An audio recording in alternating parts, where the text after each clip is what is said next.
The movie opens with a mother driving with her young son Henry during a dark and snowy Christmas Eve. While they are singing, a car in front of them skids out of control, which sends their car spinning. In the windshield, we can see a truck about to slam into their car head-on. Henry freaks out and suddenly starts to disappear. His mother looks back at him in disbelief.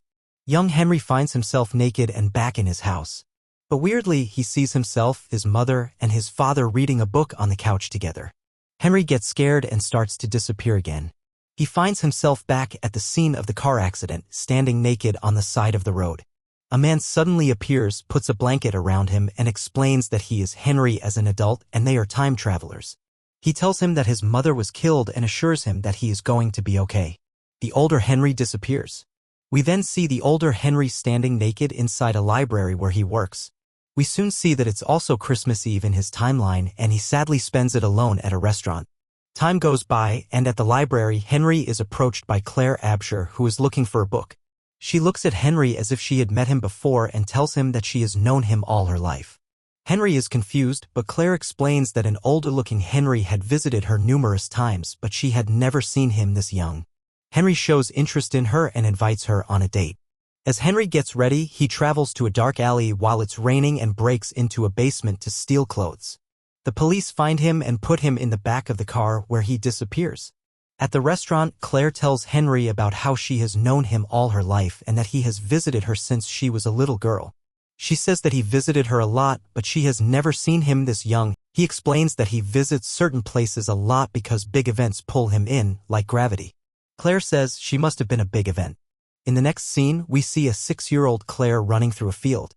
Henry, who is about 35 years old, appears to her for the first time. We are then taken back to the present where Claire and Henry's relationship begins to blossom. Claire invites him to dinner where we meet Claire's roommate and friend Gomez, who is secretly in love with her. Henry goes to the washroom and passes Claire's room where he sees her diary. He sneaks in to read it, but Claire finds him and gets mad. Henry apologizes and Claire forgives him. Days later, as Gomez leaves a bar, he hears commotion in an alley and heads over to see it. He finds an older-looking Henry in short shorts and a pink top beating a guy whom he claims was being homophobic. Henry then reveals to Gomez that he is from the future and that he and Gomez will be friends for life. He then disappears in front of him, leaving Gomez shocked and scared. Gomez goes to Claire and tells her not to marry Henry because he is weird, but Claire tells him that she knows and she loves him regardless. Back to the present, 28-year-old Henry travels back to a time before his mom died and runs into her on the subway. He speaks with her and says that he is a huge fan of her singing and that he wishes his girlfriend could hear her sing. They make small talk. She says she has a 3-year-old son named Henry. Before he gets off the train, she tells him to make sure his girlfriend knows he loves her. He then tells her, "Your son loves you very much." She says, "I know." We later see Henry visiting his estranged father, who is an alcoholic. Their relationship became strained after the loss of his mother. Henry tells him he's getting married and is there for his mother's ring. His father refuses at first, but later agrees. Henry proposes to Claire using his mother's engagement ring. He meets Claire's family before the wedding and learns that her father is a hunter. At the wedding, Gomez is the best man. Before the wedding, Henry disappears, leaving Gomez frantic as to what to do since there is no groom. Suddenly, a much older Henry arrives and puts on the tux. At the altar, Claire is surprised to see that she is marrying a future version of Henry, but she's more than happy. At the reception, present-day Henry arrives in time for their first dance. He asks Claire if she is disappointed that she is not married to future Henry, and she points out that she is married to him, he's just not here yet. That night, as the new bride and groom are jumping on the bed, Henry disappears again. He arrives at the meadow and meets young Claire again, who asks him if he is married. Henry doesn't like to tell her about her future, so he tells her that he is indeed married but doesn't explain that he is married to an older Claire. The young Claire is upset that he has a wife. Henry then disappears and is back in bed with his new wife, and they both laugh about a young Claire being jealous of herself. We then see the couple move into their apartment in Chicago and live the life of a young married couple. However, Henry starts time traveling a lot and sometimes leaves his wife for days or weeks at a time. Whenever he is gone, she has no idea when he'll be back. She is getting more and more upset by this. They argue after he misses Christmas and New Year's Day. She says she is stressed because he's never there, their apartment is too small to work in, and she is stressed about her new art show. She goes to work angry. Later that night, he meets her at the art studio. He tells her to come with him before they miss it. He brings her to a TV store and they watch the lottery drawing. He knows all the numbers as they are being called and they win $5 million. Henry says there are a lot of downsides to traveling, but there can be some upsides too. They now have the money to buy a big house with a studio for Claire to work in. At their new house, Henry and Claire invite Gomez and a pregnant Charisse over for dinner. As they are making dinner, they hear a loud noise in the living room and the four of them run in to see a bleeding, gasping for breath future Henry on their living room floor. He then disappears. All of them are in shock and present-day Henry walks away. Later, Claire and Henry are discussing what happened. She is worried because in all her life, she has never seen Henry older than about 40. She is worried it is because he died, but has hoped that maybe it's because he found a cure for his traveling. She then reveals that she is pregnant. Henry finds a geneticist that will try to help him with his problem. The geneticist, Dr. Kendrick, has discovered that it's a chromosome mutation and it's genetic, which means his offspring will most likely have this problem too. Claire has already had 3 miscarriages because the fetuses are traveling out of the womb. The miscarriages are taking a toll on Claire and Henry, who argue every day. Claire wants one normal thing in her life, and that is to be a mother.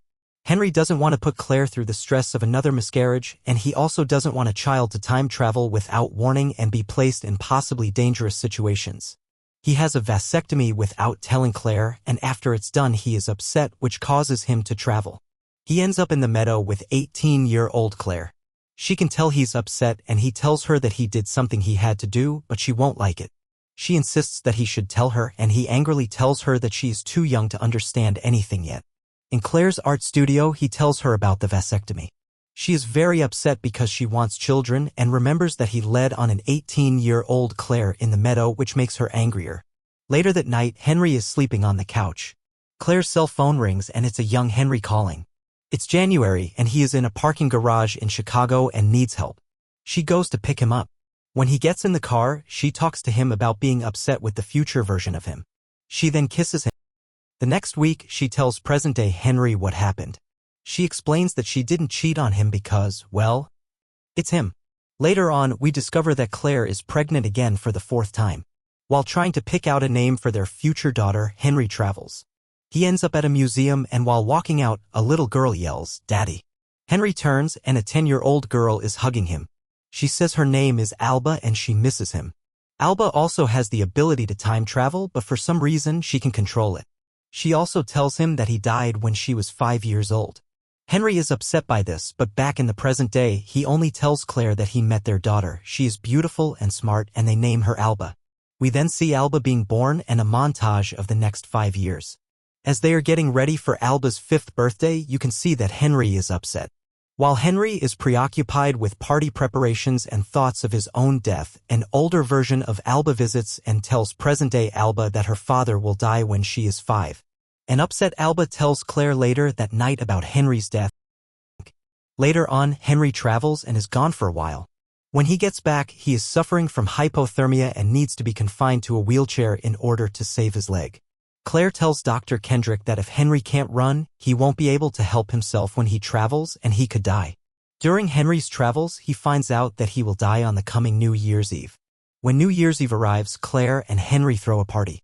Claire has no idea that Henry will die tonight, but Henry is taking everything in. He says goodbye to Gomez and thanks him for being a great friend. He then asks to speak with Claire outside. She sits in his lap with a blanket around them and he starts saying his goodbyes. She says no and wants to know why he invited everyone over, and he replies that he didn't want her to be alone. She tells him that she wouldn't change 1 second of their life together, and they are both crying. He kisses her, and as they kiss, it's midnight and there are fireworks. Henry then disappears. He wakes up in the snow in the woods next to the meadow. It's very early in the morning, almost sunrise. There is a deer next to him. As he watches the deer, he hears a voice in the woods, then a gunshot. Henry screams in pain and disappears. You can then see Claire's father and brother, who were out hunting, arriving at the spot where Henry was, which is now just blood-covered snow. They assume they clipped a deer. Back in the present day, the New Year's Eve party is going on when Henry arrives naked and dying of a gunshot wound on the floor. Claire runs to him and they both say, "I love you," when Henry dies. Claire is next seen lying in her bed, depressed, with her daughter. She is very shaken by the death of Henry. Later on, in the meadow, a 9-year-old Alba is playing with Gomez and Charissa's kids when Henry comes walking out of the woods. Alba is thrilled to see her father. It's been 4 years. Gomez's kids run to the house to get Claire while Henry and Alba talk. As Henry tells Alba the story of how he met her mother, you can see Claire running through the woods. When Henry sees her, they run to each other and embrace. Claire is thrilled. She asks why he didn't say he'd be here, and he tells her that he doesn't want her to spend her life waiting for him. Claire is crying, telling him that she loves him and will always love him. Henry and Claire kiss, and Henry disappears once more. She picks up his clothes, folds them, and then she and Alba leave the meadow together. That concludes the movie. Thank you for watching, and if you liked this recap, be sure to like, comment, and subscribe for more.